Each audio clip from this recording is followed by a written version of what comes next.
اپنے comfort zone سے باہر نکل کے اپنے ملک کے لیے, اپنی پارٹی کے لیے آگے آ رہے ہو. I am very very proud of you.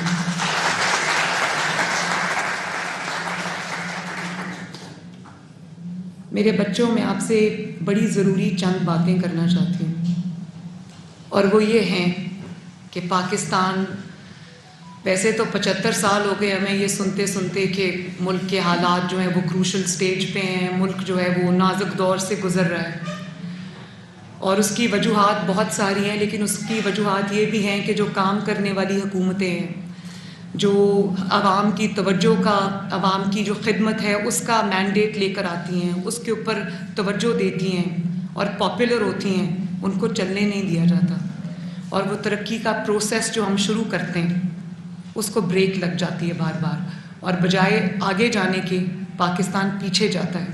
اور یہی وجہ ہے کہ آج 6 ایئرس کے بعد بھی پاکستان جو ہے وہ اپنے بیسک چیزوں کے لیے اسٹرگل کر رہا ہے.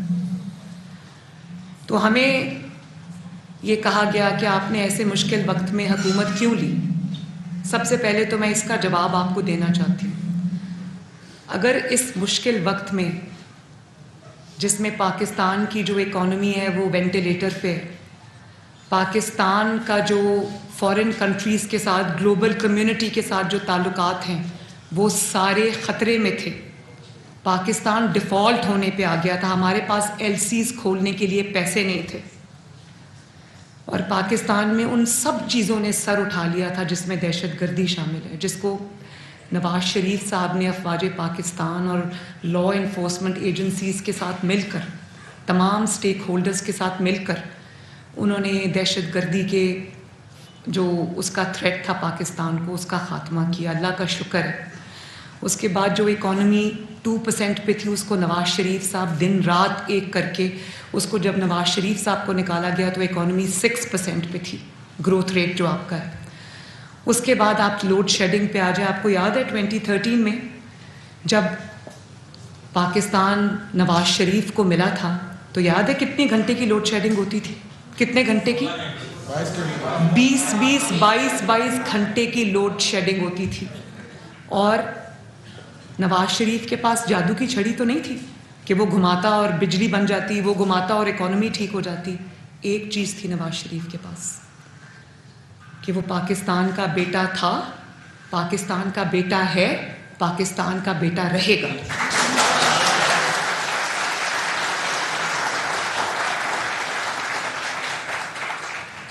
اور وہ خدمت کے جذبے سے آیا تھا, اور وہ آج بھی جب یہ حکومت اس کو ملی تو پاکستان کا برا حال ہے, برا حال ہے. میں آپ کو بتا رہی ہوں, پاکستان ہر شعبے میں آنیسٹلی جتنی تباہی اور بربادی پچھلی حکومت اس ملک کی کر کے گئی ہے, اپنی غلط پرائیورٹیز کی وجہ سے, اپنی نالائکی کی وجہ سے, اپنی نااہلی کی وجہ سے.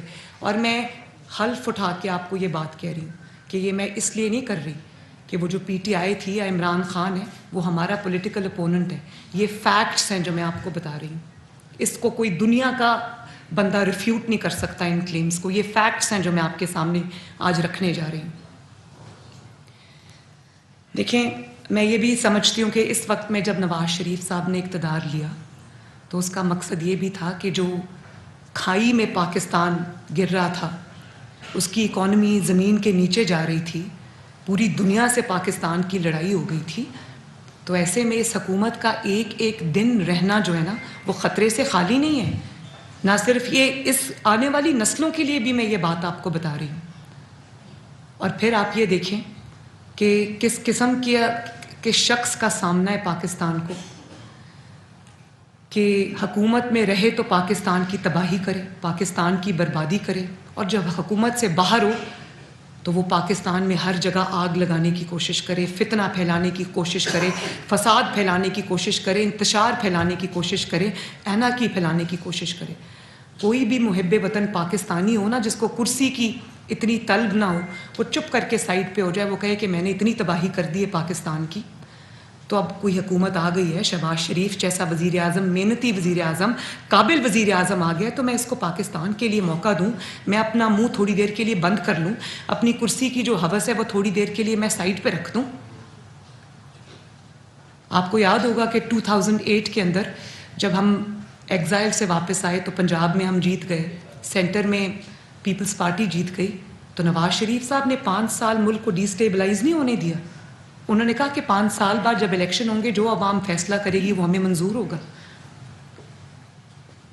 تو یہ ابھی جو یہ دھرنا اور جلاؤ گھیراؤ خود کش حملے کر دیں گے، اسلام آباد کے اوپر حملہ کر دیا، اسلام آباد کو جو ہمارا کیپٹل ہے پاکستان کا، فیڈریشن کی علامت ہے، اس کو مجھے بتائیں ہاتھ اٹھا کے کہ 75-6 ایئرز میں کیا کوئی ایسی حکومت آئی ہے جس نے اسلام آباد کو کرسی کی محبت میں آگ لگا دی، درخت جلا دیے ہوں، ملک کی پراپرٹی اور پرائیویٹ پراپرٹی جلا دی ہو؟ یہ کس قسم کی محبت ہے پاکستان سے، کس قسم کی پاکستانیت ہے؟ پھر آپ کی پاکستانیت کے اوپر سوال کھڑے ہوں گے. اور اس وقت سے ایک بچہ جس کی عمر 70 سال سے اوپر ہے، وہ انقلاب کا کہہ کے نکلا تھا ہیلی کاپٹر میں، اور آج تک وہ گھر واپس نہیں پہنچا.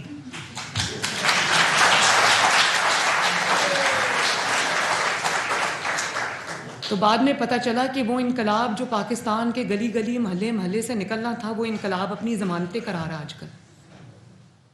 مطلب بات ہوتی ہے سپر پاورز کو آپ کنفرنٹ کرتے ہو کہ جی او ہو ہم سپر پاورز کو فکس کر دیں گے، سپر پاورز کو ہم بتا دیں گے کہ ہم کیا ہیں. اور وہ جو سپر پاورز کو للکارتا تھا وہ آج وہ راہداری ضمانت کے لیے پشاور میں چھپ کے بیٹھا ہوا گرفتاری کے ڈر سے. اگر آپ نے ظلم کا سامنا کرنا ہے اپنے ملک کی خاطر تو آپ کو نواز شریف جیسا جگر چاہیے.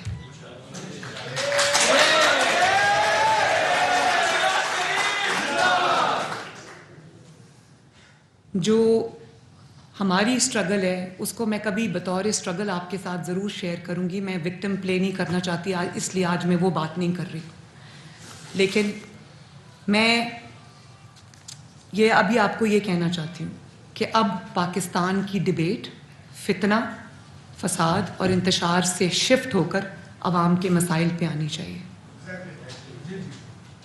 آج پاکستان کو مسلم لیگ نون کی ایک طرح سے بدقسمتی بھی ہے اور ایک طرح سے خوش قسمتی بھی ہے کہ مسلم لیگ نون کو اقتدار میں جب آتی ہے تو اس کو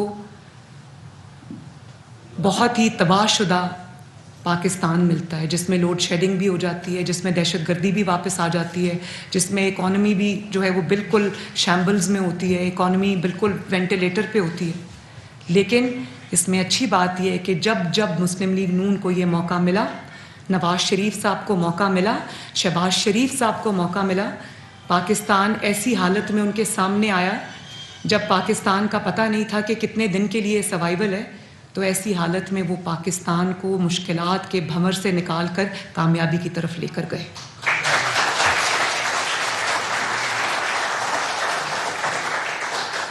تو یہ جو پاکستان کی خدمت جو اگر کسی جماعت کے نصیب میں آئی ہے تو اس جماعت کا نام ہے پاکستان مسلم لیگ نون. پاکستان کو بنانے کا، پاکستان کو بار بار اپنے پاؤں پہ کھڑا کرنے کا، پاکستان کی ترقی کا، پاکستان میں موٹر ویز، بجلی کے منصوبے، سڑکوں کے جال، پاکستان میں میٹرو بس، پاکستان میں اورنج لائن، پاکستان میں سی پیک، یہ سب لانے کا اگر سہرا ایک لیڈر کو جاتا ہے اس کا نام ہے محمد نواز شریف.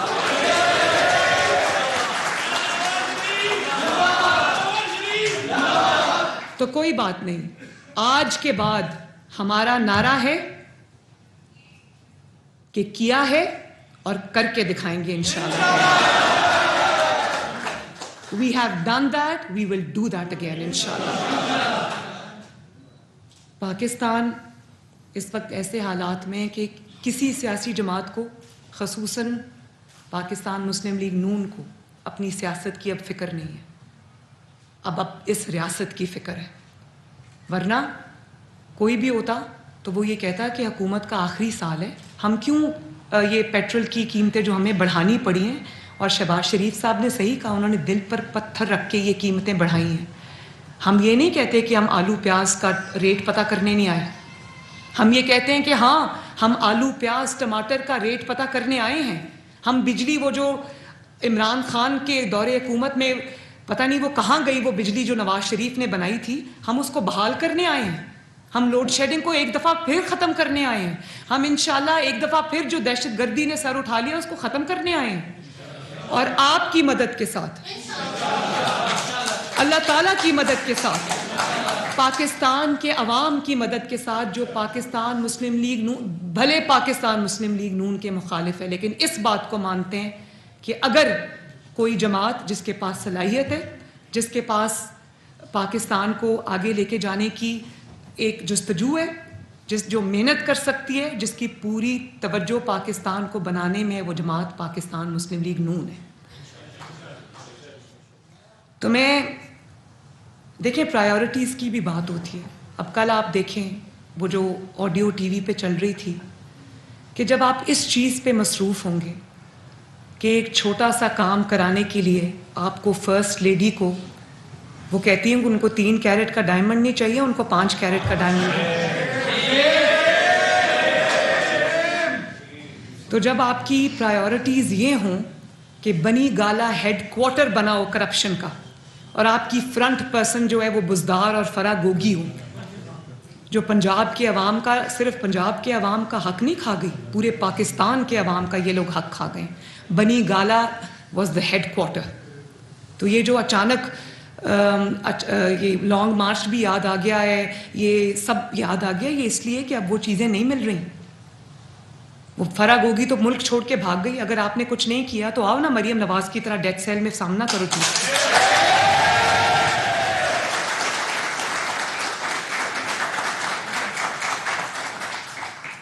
اور میں یہ بتا دوں کہ فرا گوگی صرف فرنٹ پرسن ہے.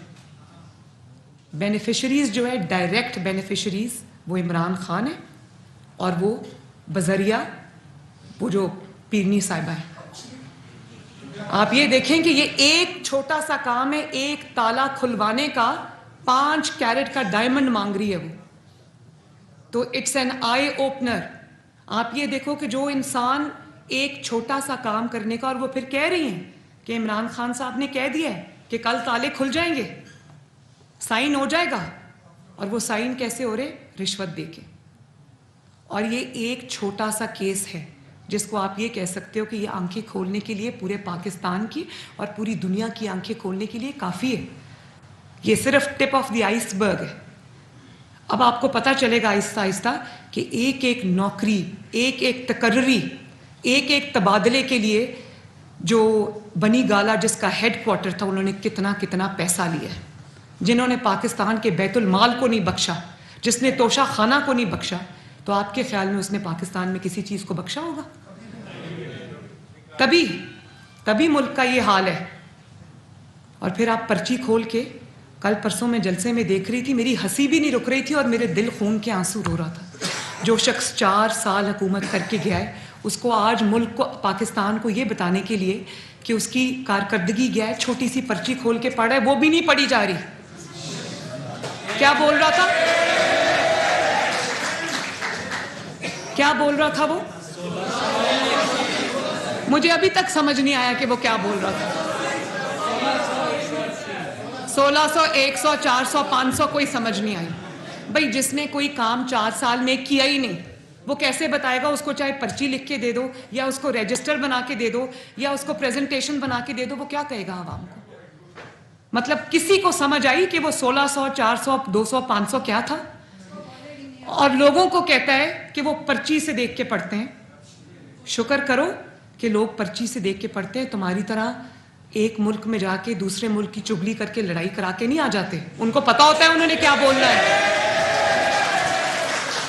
اور تمہارا یہ حال ہے کہ تم سے 4 سال کی پرفارمنس پوچھ لی عوام نے, ہم نے پوچھی, جلسوں میں پوچھی, تو اس کو پریشر فیل ہوا کہ اس کو جواب دینا ہے. تو پرچی سے پڑھ کے بھی جواب دینا نہیں آ رہا تھا. مجھ سے پوچھو, وہ تو 3.5-4 سال کا حساب نہیں دے سکا. میں ابھی آپ کو حساب دیتی ہوں اپنے 6 ہفتے کا. میں آپ کو 6 ہفتے کی شہباز صاحب کی کارکردگی کا میں آپ کو جواب دیتی ہوں. سب سے پہلے میں آپ کو یہ بتاتی ہوں کہ شہباز صاحب نے اس حکومت کے جس کے پاس خزانہ خالی ہے، اور یہ میں روایتاً نہیں بول رہی، یہ کوئی کلیشیڈ سینٹنس نہیں ہے کہ خزانہ خالی ہے، میں آپ کو واقعی بتا رہی ہوں کہ پاکستان کا خزانہ خالی ہے. اور میں نے آپ کو ابھی بتایا کہ ایل سیز نہیں کھل رہی تھیں. پاکستان کا برا حال ہے، اکانومی کا برا حال ہے، اور ہمارا بالکل دل نہیں کرتا کہ 1 روپیہ بھی تیل کی، ڈیزل کی، کسی بھی چیز کی قیمت بڑھائی جائے. لیکن اب مجھے یہ بتاؤ کہ ہمیں اپنی حکومت بچانی ہے، اپنی سیاست بچانی ہے، یا پاکستان کو بچانا ہے؟ تو میں آپ کو بتاتی ہوں کہ اس برے حالات میں جب اکانومی پاکستان کے پاس کوئی پیسہ نہیں ہے، تو جب آپ نے تیل کی اور پیٹرول کی قیمتیں، آپ کو عمران خان نے جو IMF کے ساتھ معاہدہ کیا تھا، جس کی ویڈیوز آپ سب نے دیکھی ہوں گی، آرکائیوز میں موجود ہیں، میڈیا پہ بھی چل رہی تھیں، کہ شوکت ترین صاحب نے خود کہا کہ 30 روپے ہم کو بڑھانا پڑے گا. یہ IMF کے ساتھ معاہدہ عمران خان صاحب کر کے